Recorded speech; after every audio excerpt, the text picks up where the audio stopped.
Hello बच्चों, नमस्कार। कैसे हैं आप लोग? आई होप आप लोग बेहतरीन होंगे। प्यारे बच्चों, आज के इस क्लास में हम लोग देखेंगे क्लास 7 इंग्लिश का चैप्टर नंबर 15 है आप लोग का, द गर्ल विच क्रचेज। ठीक है ना? तो आज के इस क्लास में हम लोग इस चैप्टर का ऑल क्वेश्चन आंसर जानेंगे। ठीक है, द गर्ल विच क्रचेज का मतलब वह बैसाखी वाले लड़की। आप लोग देखते होंगे बहुत सारे लड़कियों को जो जिनको पैर नहीं होता है, बहुत सारे लड़के भी जिनके पैर नहीं होता है, वो एक ऐसे इस टाइप का कुछ एक जो होता है ना, लकड़ी से बना हुआ स्टील का बना हुआ रहता है। ठीक है ना, जिसको हम लोग बैसाखी बोलते हैं। ठीक है ना, बैसाखी बोलते हैं। इस प्रकार उसी के सहारे से वे लोग चलते फिरते हैं। ठीक है ना? ठीक है, तो हम लोग क्या करते हैं प्यारे बच्चों, आज की क्लास में इस चैप्टर का ऑल क्वेश्चन आंसर जानेंगे। ठीक है, तो आप लोग पूरा वीडियो को अंत तक देखिएगा। मैं आपको समझा दिया, बैसाखी वाली लड़की है भाई। कहानी बहुत मस्त है, कहानी को मैंने पढ़ाया है। कहानी पढ़ने में आपको बहुत मजा आएगा प्यारे बच्चों, एक एक लाइन को समझिएगा ना, बहुत मजा आएगा। ठीक है, चलिए मैं आपको फिलहाल आज के इस वीडियो में क्वेश्चन आंसर करवाऊंगा। तो क्वेश्चन आंसर हम लोग समझते हैं, उससे पहले ये सारे वर्ड को आप लोग याद कर लेंगे ताकि आप लोगों को क्वेश्चन आंसर समझने में कठिनाई नहीं हो। ऐसे जो भी हार्ड वर्ड आएगा मैं आपको उसका हिंदी समझाते जाऊंगा। ठीक है, चलिए। कहता है थिंक एंड टेल, सोचो और बताओ। सोचो और हमको बताओ। Answer the following question orally, question का जवाब आपको मौखिक रूप से देना है। कहता है who is I in the story, इस कहानी में जो आप लोग आई देख रहे हैं ना, ये किसके लिए प्रयोग हुआ है। जैसे अब हम बोलूंगा आई एम ए बॉय, आई किसके लिए प्रयोग हुआ है? मेरे लिए। तो इस कहानी जो हम लोग पढ़ रहे हैं बैसाखी वाली लड़की, इसमें आई का प्रयोग किसके लिए हुआ है प्यारे बच्चों? तो आप हमको कहिएगा सर, आई जो है ना is the narrator as a school teacher, I का प्रयोग स्कूल शिक्षक के रूप में हुआ। जो कथावाचक हैं, जो कवि हैं, जो यहाँ पर लिखे हैं लेखक। ठीक है, कवि नहीं बोल सकते हम लोग, लेखक बोलते हैं। ठीक है ना, जो लेखक है वही क्या है, आई का उन्हीं के लिए प्रयोग हुआ है। ठीक है, जो कि एक क्या है, स्कूल शिक्षक है, जिसके पास वो लड़की आती है, गेट पर से कहती है मे आई कम इन सर। आपको पता होगा है ना, इस प्रकार बोलती है। मैं पढ़ाया हूँ, बहुत मजा आएगा आपको। देखिए दूसरा क्वेश्चन कहता है हुआ द इल्ड अर्ली लेडी, कहता है आपको कि वह बुजुर्ग महिला कौन थी? तो सबरास मदर। सर सबरा कौन थी?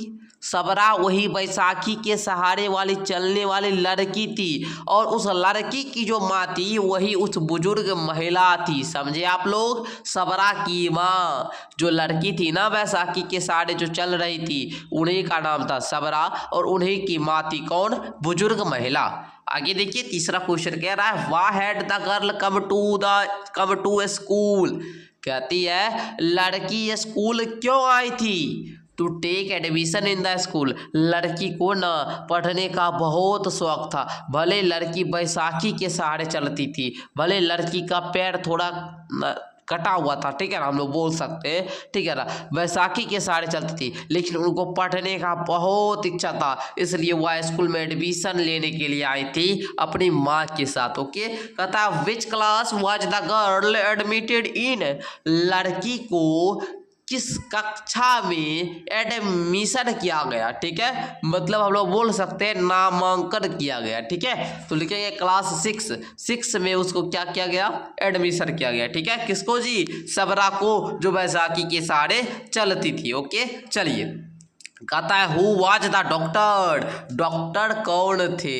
वह डॉक्टर जो था वो कौन था? सबरा द गर्ल विच क्रचेज, सबरा जो लड़की बैसाखी के सहारे चलती थी, जिनको प्रिंसिपल साहब जो लेखक है वो शिक्षक के रूप में उनको क्लास 6 में पढ़ाए थे, आज वही एक डॉक्टर बन चुकी है। वो समझ जाइए, जिसके पास पैर नहीं है वो चल ठीक से नहीं सकती है, बैसाखी के सहारे चलती है, लेकिन मन में पढ़ने का इतना जुनून था कि वो आगे डॉक्टर बन गई। ठीक है, डॉक्टर बन गई। कौन? जो बैसाखी के सहारे चलती थी जो लड़की। ओके, उन्हीं का नाम ना सबरा था जी। अब बुजुर्ग महिला कौन थी? सबरा की माँ। ओके, थिंक एंड राइट, सोचो और लिखो, सोचो और लिखो। कहता है आंसर इन वर्ड और सेंटेंस, आपको एक शब्द में या वाक्य में उत्तर देना है। कहता है what was the teacher doing in his office, teacher जो थे अपने कार्यालय में क्या कर रहे थे, अपने ऑफिस में क्या कर रहे थे?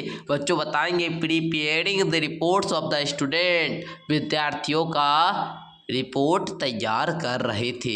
ठीक है ना, किसका रिपोर्ट तैयार कर रहे थे बच्चों? विद्यार्थियों का, स्टूडेंट्स का। आगे देखिए, which leg of the girl was affected by polio. लड़की जो थी ना, जो बैसाखी के सहारे वाली सबरा, उनको क्या हुआ था? उनका पैर जो था वो पोलियो से प्रभावित था। क्वेश्चन कह रहा है कि वह कौन सा पैर था। ठीक है, जो किस साइड का पैर था, राइट वाला लेग था या फिर लेफ्ट वाला लेग था। लेग मतलब होता है पैर, ओके, लेग मतलब पैर होता है। ठीक है, तो उसका कौन सा पैर जो था वो पोलियो से प्रभावित हुआ था, जिसमें पोलियो के कारण वो थोड़ा विकलांग थी। ठीक है ना, तो आप लोग बोलेंगे राइट वाला। कौन सा? राइट वाला। कौन सा पैर है बच्चों? राइट वाला। ठीक है, लेफ्ट वाला नहीं, राइट वाला। ठीक है, लेफ्ट राइट आपको समझने आता है ना जी, इधर हुआ राइट, इधर हुआ लेफ्ट। ओके, चलिए, कहता है आपका what did the girl do when other students played. कहता है कि जब अन्य छात्र खेल रहे थे, जब सभी बच्चे खेल रहे थे, तो लड़की क्या कर रही थी भाई? तो सी स्टार्टेड एट देम सैडली। वह उदास होकर बैठी रही। वह उदास होकर क्या करी? बैठी।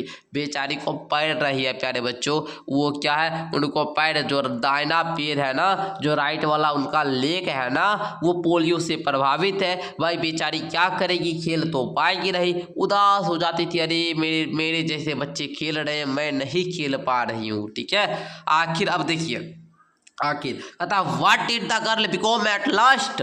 आखिरकार लड़की क्या बन गई? अंततः लड़की बनी क्या भैया?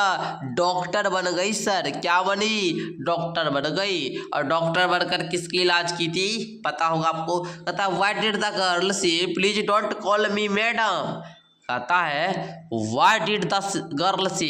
अब जो लड़की थी ना सबरा, जिनको पोलियो रोग हुआ था बचवा में, जो सर जी पढ़ाए थे, मास्टर साहब लेखक पढ़ाए थे, वो लड़की क्यों कहती है कि कृपया आप मुझे मैडम ना कहे। अब देखिए भाई, अब क्यों कहते हैं कि आप मुझे मैडम ना कहे? आप ही लोग बताइए। अभी आप जैसे हैं कितने 7 क्लास में हैं, अब मैं आपको क्या कर रहा हूँ? अभी आपको पढ़ा रहा हूँ। आप ही आगे चलकर बड़ा हो जाइएगा, आप ही आगे चलकर बड़ा हो जाइएगा, डॉक्टर साहब मानिए बन जाइएगा। मैं आपके यहाँ आऊँगा इलाज करवाने के लिए। मैं आपको कहूँगा कि सर, मतलब सर आपको कहूँगा तो आपको कैसा लगेगा? आप तो हमको जानते होंगे, शायद मैं नहीं जान पाऊँगा उस समय, लेकिन आप तो हमको जानिएगा, आप तो पहचानिएगा। जब हम बचवा में क्लास 7 में थे ना, तो मास्टर साहब से पढ़े थे, तो आपको अच्छा लगेगा जब हम आपको सर बोलेंगे? तो नहीं। तो उसी प्रकार he was his teacher so said that. अब बताइए, वह उसका क्या थे? शिक्षक थे ना, जो मरीज बने हुए थे, वह उसके शिक्षक थे, लड़की के शिक्षक थे। लड़की के शिक्षक थे तो भाई बोलेगी कि आप मुझे मैडम बोले, इसलिए नहीं बोल रही थी। ठीक है, आप लोग समझे? समझ में आया तो एक बार लाइक करें। ओके, चलिए आगे कहता है आंसर इन डिटेल। क्वेश्चन का जवाब डिटेल में बताओ। कहता है why did the teacher call girl a child with special needs. शिक्षक ने लड़की को विशेष आवश्यकताओं वाली बच्ची क्यों कहा? शिक्षक जो थे वो लड़की को क्यों बताते हैं कि तुम्हें विशेष आवश्यकता वाली बच्ची हो? तो लिखेंगे the teacher called the girl a child with special needs because she suffered from polio and had physically challenges. शिक्षक जो थे वो लड़की को विशेष आवश्यकता वाली बच्ची कहा क्योंकि वह पोलियो से पीड़ित थी और उसे शारीरिक चुनौतियां भी थी। ठीक है, उस देखिए, अब भाई विकलांग है तो क्या विशेष आवश्यकता वाली नहीं है लड़की? आप ही लोग समझिए आगे, उसमें भी वो लड़की है। ठीक है, लड़का तो है नहीं, लड़की है ना। Why did the mother call the girl burden, है ना।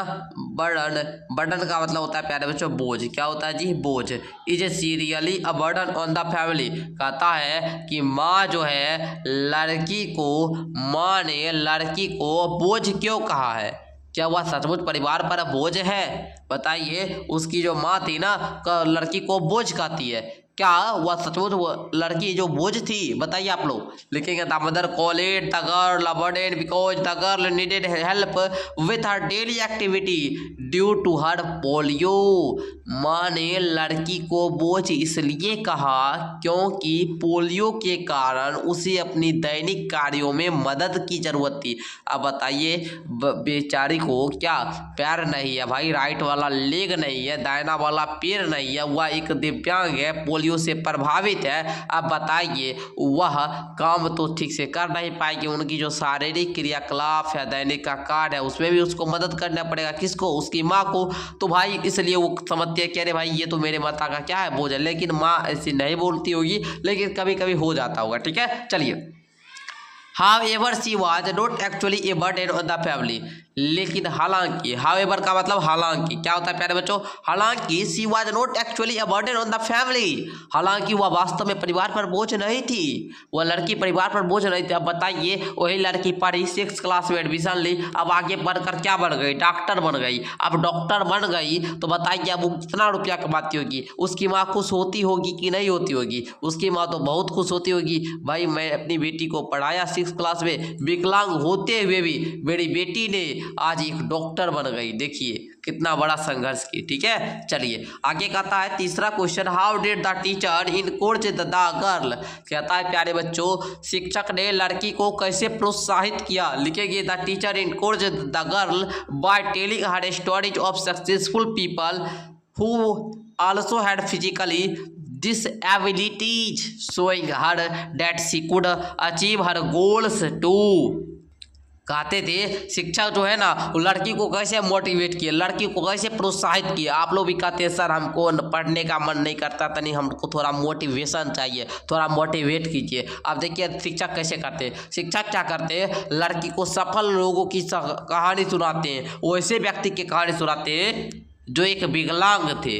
अब शिक्षक क्या किए? जो जो विकलांग आदमी थे ना उनका कहानी सुनाते, जो क्या थे मतलब जो अच्छे पद पर थे। ठीक है, विकलांग होते हुए भी संघर्ष करके पूरा क्या अच्छे पद पर थे, तब उसे दिखाया वह भी अपने लक्ष्य को प्राप्त कर सकती है। शिक्षक इस प्रकार उसको मोटिवेट किए।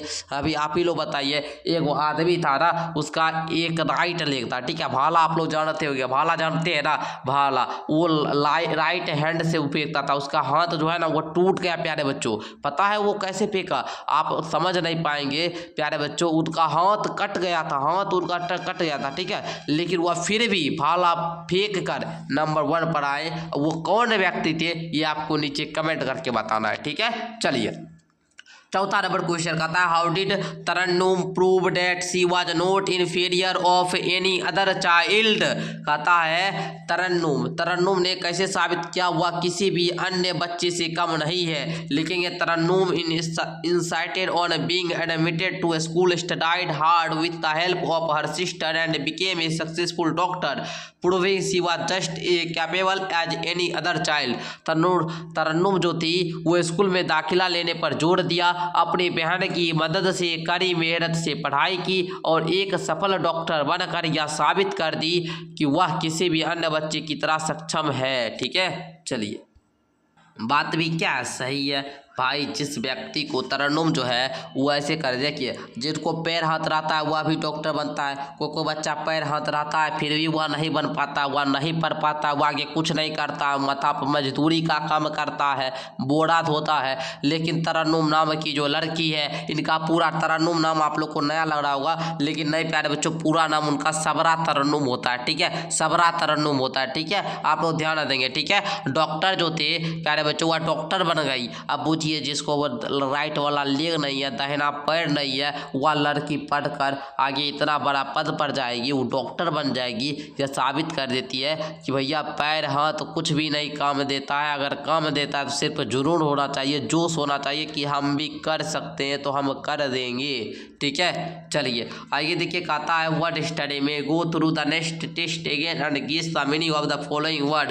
निम्नलिखित आप लोग को शब्द को क्या करना है, मीनिंग बताना है। पाठ में दोबारा दोबारा पढ़िए और निम्नलिखित का अर्थ अनुमान लगाइए। चलिए फर्स्ट देखेंगे करचेज। करचेज का मतलब क्या होता है प्यारे बच्चों? बैसाखी। क्या होता है? बैसाखी। लिखेंगे the staff with a cross piece और लंगड़े व्यक्तियों द्वारा उपयोग की जाने वाली सिर पर लगी क्रॉस पीस वाली छड़ी। जी बिल्कुल, क्रॉस पीस वाली छड़ी इस प्रकार का टाइप का कुछ होता है ना। आप लोग देखे होंगे भाई, है ना, बहुत सारे बच्चे देखे होंगे, ठीक है। और नहीं देखे तो कोई बात नहीं है, आप लोग समझ जाइए। ओके ओके, इस प्रकार लिख लेंगे। क्लैड का मतलब होता है पुटिंग ऑन क्लॉथ्स। क्लैड का मतलब आप पहने हुए, ठीक है, या फिर कपड़े पहनना, ठीक है। चलिए आगे देखिएगा। रिफ्यूज का मतलब होता है रिजेक्ट कर देना या डेनिंग, इनकार कर देना, ठीक है। रिफ्यूज कर दिए और स्वीकृत कर दिए। अनफॉर्चुनेट, अनफॉर्चुनेट, अनफॉर्चुनेट का मतलब होता है बदकिस्मती से, बदकिस्मती से, या नॉट फॉर्चुनेट मतलब क्या? सौभाग्यशाली नहीं है, ठीक है। आउटस्टैंडिंग, ठीक है, आउटस्टैंडिंग का मतलब हुआ प्रोमिनेंट, प्रमुख, स्पेशल, विशेष। स्पेशल का मतलब विशेष, ओके। आउटस्टैंडिंग का मतलब हुआ उत्कृष्ट, उत्कृष्ट, ओके। चलिए आगे देखिएगा प्यारे बच्चों, कहता है right the opposite word of the following, right the opposite meaning of the words. कहता है कि निम्नलिखित जो शब्द है उसका विपरीतार्थक शब्द लिख रहा है। कहता है accepted, unaccepted, fortunate, unfortunate, ability, disability, failure, success, forget, remember. Accepted का मतलब होता है स्वीकृत करना, अनएक्सेप्टेड का मतलब होता है अस्वीकृत करना, फॉर्चुनेट का मतलब होता है भाग्यशाली, अनफॉर्चुनेट का मतलब होता है दुर्भाग्यशाली या बदकिस्मती से, एबिलिटी का मतलब होता है योग्य, डिसएबिलिटी का मतलब होता है अक्षमता या अयोग्य, फेल्योर का मतलब होता है असफल या असफलता, सक्सेस का मतलब होता है सफल या सफलता, फॉरगेट का मतलब होता है भूलना, रिमेंबर का मतलब होता है याद रखना, ओके।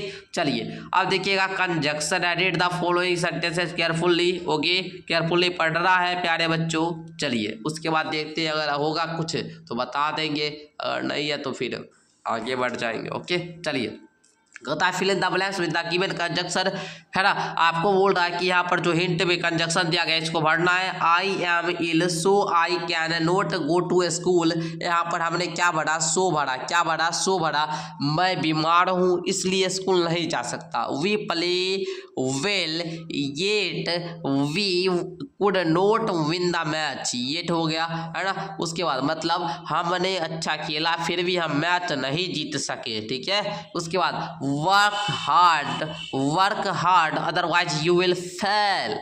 करे मेहनत करो अन्यथा तुम असफल हो जाओगे। She can not play because she is injured. वह चोटिल के कारण खेल नहीं सकती है। अरे चोटिल, ठीक है, वह खेल नहीं सकता है बिकॉज वह क्या? इंजर्ड है, बीमार है, ठीक है। Sonu as well as Meena is play. Sonu के साथ साथ मीना भी खेल रही है, ओके। एज वेल का मतलब होता है जैसे, ठीक है, सोनू के जैसे, ओके। चलिए आगे देखिएगा प्यारे बच्चों, क्या रहा है? आपको बोल रहा है यहाँ पर सपोज, माना, सपोज मतलब होता है मानना। यू आर तरंतुला, टैरुंटला, ठीक है। कहता है कि आप एक टैरुंटुला है। Write an application to the civil surgeon of your district to issue a certificate of physically challenged person. कहता है अपने जिले के सिविल सर्जन को शारीरिक रूप से विकलांग व्यक्ति का प्रमाण पत्र जारी करने के लिए एक आवेदन लिखे। लिखेंगे टू, जिनको लिखेंगे द सिविल सर्जन, है ना, टू देंगे सेवा में, the civil surgeon, the civil surgeon. अगर प्रिंसिपल को लिखते हैं, जैसे स्कूल में आवेदन छुट्टी के लिए चाहिए तो लिखते हैं द प्रिंसिपल टीचर। यहाँ पर सिविल सर्जन को लिख रहा है तो लिखेंगे द सिविल सर्जन। जहाँ से हैं वहाँ एड्रेस थोड़ा दे दीजिएगा, है ना, जिस जिला वाले सिविल सर्जन को लिख रहे हैं, ओके। चलिए सब्जेक्ट दे दीजिएगा a certificate of physically challenged person, okay. Sir I beg to say that I, है ना, उसके बाद लिखिएगा, यहाँ पर तो नहीं दिया गया है, डेट आई एम डैश लिख दीजिएगा, है ना, या फिर अपना थोड़ा पता लिख दीजिएगा, थोड़ा मेरा अपने फैमिली के बारे में लिख दीजिएगा। उसके बाद क्या, therefore I requested you to issue me the certificate.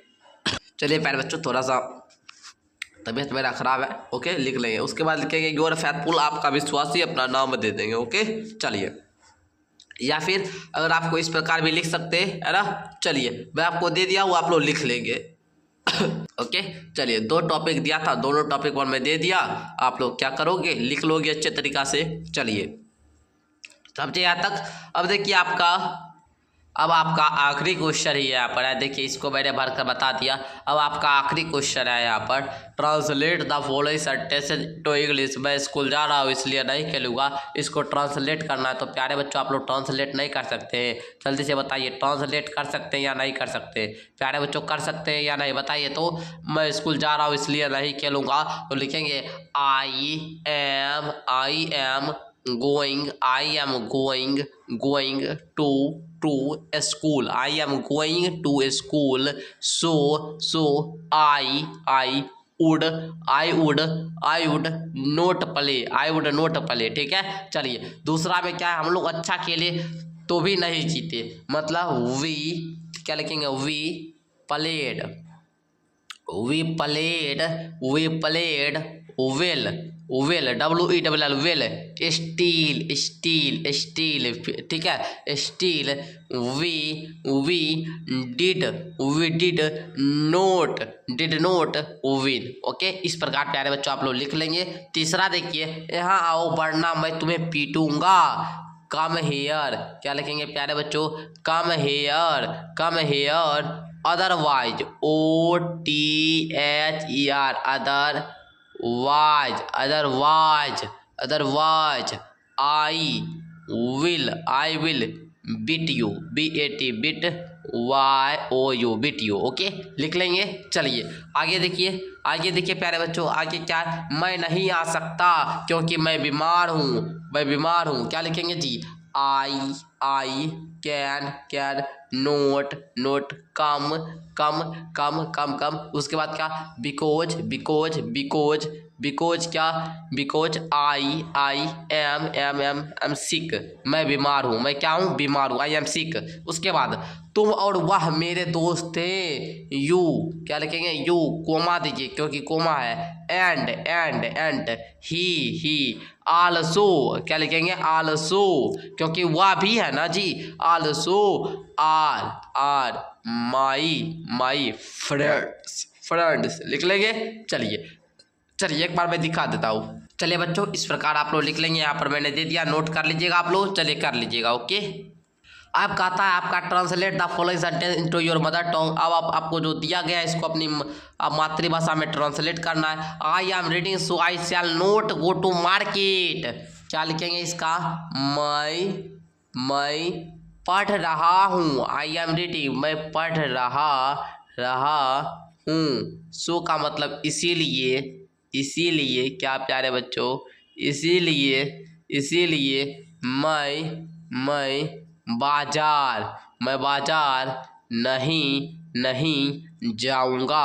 बाजार नहीं जाऊंगा। लिख लिए। अच्छा we tried yet we failed. हमने कोशिश की हमने क्या की प्यारे बच्चों, हमने कोशिश की फिर भी हम असफल रहे। फिर भी हम क्या हुए, असफल रहे। स्टॉप शाउटिंग शोर बंद करो, अदरवाइज नहीं तो the teacher will punish you. शिक्षक तुम्हें सजा देंगे। आई शैल हेल्प यू मैं तुम्हारी मदद करूँगा। बिकॉज क्योंकि यू आर माई फ्रेंड तुम मेरे दोस्त हो। He as well as she is happy वह भी प्रसन्न है, वह उसके जैसे प्रसन्न है, ये भी बता सकते हैं। जिन बच्चे को हिंदी लिखने में दिक्कत हुई होगी यहाँ से नोट कर लेंगे। चलिए नोट कर लिए बच्चों। चलो आगे देखा जाए। अब आपका तो यहाँ तक समाप्त हो चुका है। आप कहता है लैंग्वेज गेम, थोड़ा सा गेम है, गेम खेलिएगा आप लोग, गेम खेलिएगा। क्या कहता है, divide the class into 2 groups. अपने क्लास को 2 भाग में बांट दो। आस्क के student to say a word, the word is written on the black board. The student of the opposite group has to make a new word beginning with the last letter to the suggest previous student. The game continue, it is never ending game, here is an example. अब आप लोग समझे। अब आप लोग क्या कीजिए, यहाँ पर गेम खेलिए। जैसे क्लास में होंगे 24 बच्चा होंगे या 30 बच्चा होंगे, 30 बच्चा, तो क्या कीजिए 2 ग्रुप में बढ़ जाइए। ये हुआ ए ग्रुप, इधर हुआ बी ग्रुप, ठीक है। इसमें 15 बच्चे होंगे, इसमें 15 बच्चे होंगे। क्या कहिए, इनको कहिए एक वर्ड बोलने के लिए। जैसे ये वर्ड बोला ANT, एंट बने चींटी, ठीक है। अंतिम में क्या आया, टी आया, तो फिर दूसरा पक्ष का जो बच्चा होगा वो बोलेगा TAP, टैप। फिर अंतिम में क्या आया, पी आ गया ना, टैप मैंने क्या होता है, नल होता है। फिर इसमें क्या हुआ, पी हुआ है अंत में। तो आप बोलिएगा सर, आप बोलो ए ग्रुप वाला बोलेगा क्या, PEN, पेन। अंत में क्या आया, एन आया। फिर बी ग्रुप वाला बोलेगा NOS, नोज, ओके। फिर अंत में आया, फिर बोलेगा EDD, एज। फिर तब तक खेलना है जब तक ये कोई पक्ष क्या नए बोले, ठीक है। तो इस प्रकार आप लोग गेम खेलिएगा। आप, मैं आशा करता हूँ आपको इस वीडियो काफ़ी अच्छी लगी होगी और आप लोग को काफ़ी मजा आया होगा। कितने बच्चे को मजा आया, एक बार नीचे हमको कमेंट करके बताइए। तो अगर आप लोग को काफ़ी मजा आया तो नीचे हमको बताएंगे सर हमको काफ़ी मजा आया। अगर मजा नहीं आया तो वो भी बता दीजिएगा। धन्यवाद जी, मिलते हैं नेक्स्ट क्लास के साथ। आप लोग को डेली क्लास इसी चैनल पर शाम के 6 बजे होता है, तो आप लोग जरूर जुड़ा कीजिए। धन्यवाद।